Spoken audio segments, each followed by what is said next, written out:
I grew up in a small town in New Jersey and attended the local public high school. It was senior year, and my friend Jack was in charge of setting up chairs for an assembly later that day.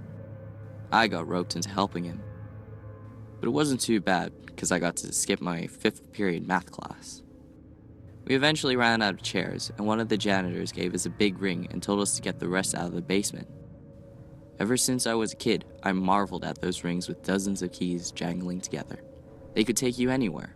Jack made the mistake of letting me carry the keys down to the basement.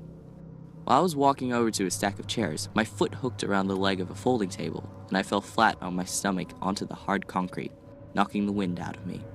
The keys skirted across the room and disappeared behind the row of metal folding chairs. Shit, I groaned, bringing myself to my knees and hoping I'd be able to breathe correctly again soon. "You better find the keys," Jack warned from behind an armful of folding chairs. "I'm gonna take these upstairs. I'll be back in a minute." Turning on the flashlight on my phone, I crawled around on my hands and knees on the dirty floor. Nothing. With a heavy sigh, I began to move some chairs out of the way to search along the edge of the wall. The keys were nowhere to be found. Just when I was about to give up, I saw a hole in the floor about the size of 2 fists behind where a group of chairs had been. Not wanting to stick my hand into a filthy, strange hole in my school's basement, I set my phone on top of it and took a picture. The angle was awful, but in the corner of the frame I could make out part of the key ring, which had caught on something jutting out of one side of the hole. Begrudgingly, I stuck my hand inside and fumbled around for a little bit, until my fingers wrapped around the keys. As I was bringing my hand back up, I felt a stinging pain on the side of my thumb. I quickly pulled the keys up and wiped my hand off on my jeans. Coating the keys and my hand was a thick gray mucus.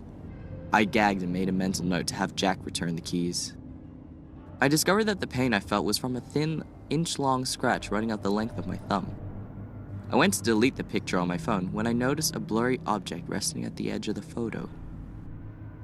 It seemed to be a tiny hand-like structure, with a small palm branching off into 3 bony fingers capped with razor-sharp claws.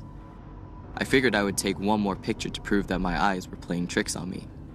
But when I saw the image, it took everything I had to refrain from sprinting upstairs and going home for the day. My phone screen displayed an image of the hole leading into a small tunnel which soon opened into a good-sized room below the basement. There were no doors or windows that I could see, and as far as I could guess, the only way in or out of that room was through the hole in the floor. Hundreds of what appeared to be needles poked out from the walls and ceiling. A few reached up into the hole, which is how I must have cut my hand. Just as I was trying to think of a place where I could get about 6 tetanus shots, I noticed that the large mass on the floor, covered with that gray slime, was actually composed of hundreds, maybe thousands of tiny creatures. They were the same color as that gray mucus and had 2 stubby arms and 3 spindly legs that looked more like tendrils. Each one had a wide mouth full of rows of teeth that bore an unsettling resemblance to the needles coming out of the walls. I showed Jack when he came down, and we grabbed more chairs than was safe to carry up a flight of stairs and hauled ass out of that basement. We showed our friends the picture, which was then circulated throughout most of the school, and rumors about the room beneath the basement ran wild in the halls. For weeks, I was plagued with recurring nightmares about the hole in the floor. It was always the same. I would find myself in that room in the basement having lost the keys. It played out almost exactly the same as it did in real life, except when I reached into the hole for the keyring, my hand was yanked inside. I lay on the concrete, shoulder deep into the room beneath the basement, screaming as millions of needle teeth gnashed at the flesh of my arm, ripping muscle and skin roughly from the bone. The nightmare was horrifying, but on nights where it seemed the most real, I often awoke to find small needle marks on my body. I had this dream for months, and it was really starting to get to me. I began to see more holes in various places in the school. The needles in these reached to almost the mouth of the opening, and I didn't need to look inside to know that I would find another sea of those writhing monsters within.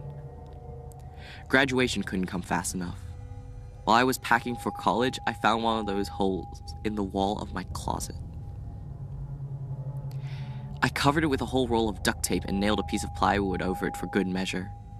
I went to college in St. Louis, and moving halfway across the country helped a lot to put my mind at ease. When I visited home during the Christmas break in my freshman year, the hole in my closet had been plastered shut and painted over, leading me to believe that it was just a normal hole my frightened mind had convinced me was something more. I live in St. Louis now, and have been adjusting to life in the real world pretty well. I just got a job I really enjoy, and seem to be succeeding at, and I'm planning on proposing to my girlfriend soon. I chalked up the holes to stress and paranoia. I've had several new phones since then, and haven't been able to find that picture again. Maybe my mind exaggerated the whole thing. I was comfortable believing that the whole ordeal could be explained by nightmares and anxiety, but when I was walking downtown today, I passed through an alley on my way home from a restaurant. There was something peeking out from behind a dumpster. It was a hole leaking gray mucus, big enough for me to crawl into. The hole, on the side of an abandoned building in the older part of the city, went down into the ground. Long, shiny needles peeked out from inside and shone in the moonlight. I sprinted all the way home. Leaning on the wall to catch my breath, I felt something sharp poke into my back. To my horror, I found a small hole beginning to form on the wall of my kitchen.